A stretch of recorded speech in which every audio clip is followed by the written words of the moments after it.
Hodisa ekanligini va shunaqa qo'rquvli ertaklar ham o'qib bermaslikka harakat qiling. Lekin qo'rquv hissiyoti bilan ishlash kerak.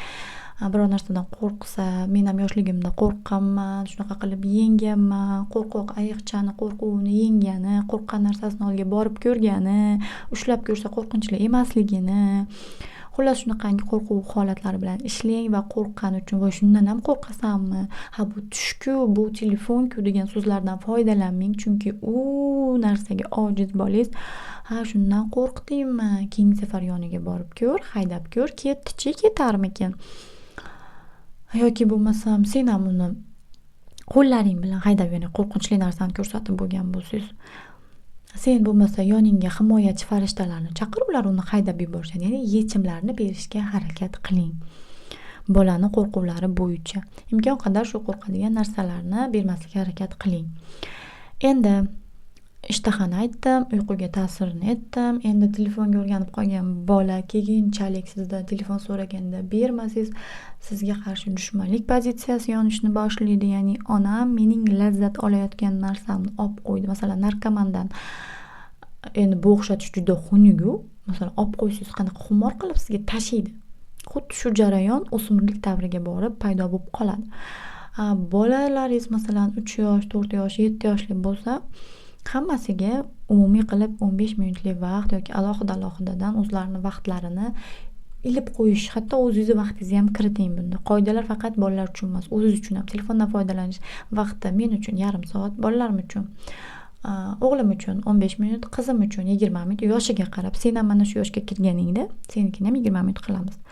Va sensalar, mensalar qilinmaslik, shartlarga rozi bo'lishlik, kim shartlarga qarshi chiqadigan bo'lsa, telefondan mahrum bo'lishlik shartlari. Ya'ni shartli munosabat bor aslida. Faqat to'g'ri usulda qoida yaratish va unga amal qilish usuli. Buni qilsang buni emas. Bu noto'g'ri usul. Ya'ni uyni tozalasang keyin telefon emas. Uyda telefon vaqti bo'lsin. Masalan, seni vaqting 15 minut, istagan vaqtingda 15 minut. 15 minut olmadingmi? Ya'ni 15 minutda qaytarib bermadingmi? 20 minut bo'lib ketdimi? Ertagalik vaqtingdan 5 minut ayrilib qoladi. Ya'ni 10 minut o'ynaladi. Xuddi shunday tartib yaratish kerak. Ya'ni chegaralarni, shartlarni mana shunday, hech nimaga qadamasdan, bog'lamasdan. Shokolad yemoqchimi? Bir kunda bir mahal yoki 2 kunda bitta shokolad yeyish yoki mana bu sening shokolading. Xohla bugun hammasini yeb qo'y. Xohla bir hafta davomida ye. Bu sening bir haftalik miqdoring. Bolalarga mana shu tartibda berish, masalan 4-5 yoshdan boshlab. O'zini o'zi boshqarish. Masalan, bu safar bugun yeb qo'ydi, siz bir hafta davomida bittadan yeyasiz. Aya bitta bering deganda, yo'q deya oling. Sen ham bittadan yeganingda har kuni yerding. Sen birdaniga yeb qo'yding. Men har kuni bittadan yeyishni tanlayman.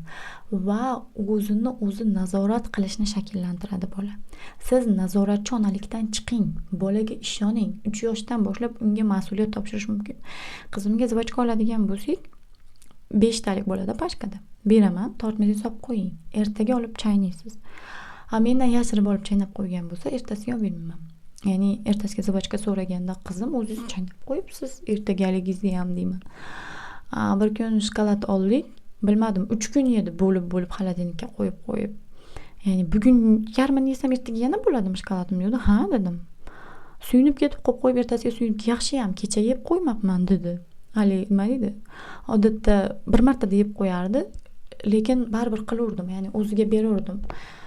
Bu 2 kunlik degan narsani berdim. Masalan, bugun va ertagalik yarmini yeysiz, yarmini ertaga yeysiz degan narsani o'rgatishga harakat qildim va shu narsaga sekin astalik bilan erishildi. Ya'ni bir martada yo'q bo'lmadi. Yashirib yeb qo'ydi, dadasiga ettirib, oldirib yedi.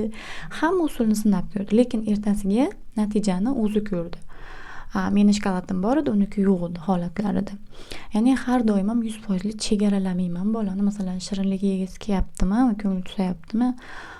Imkonim qadar muqobil variantim bo'lmasa, iloji yo'q beraman.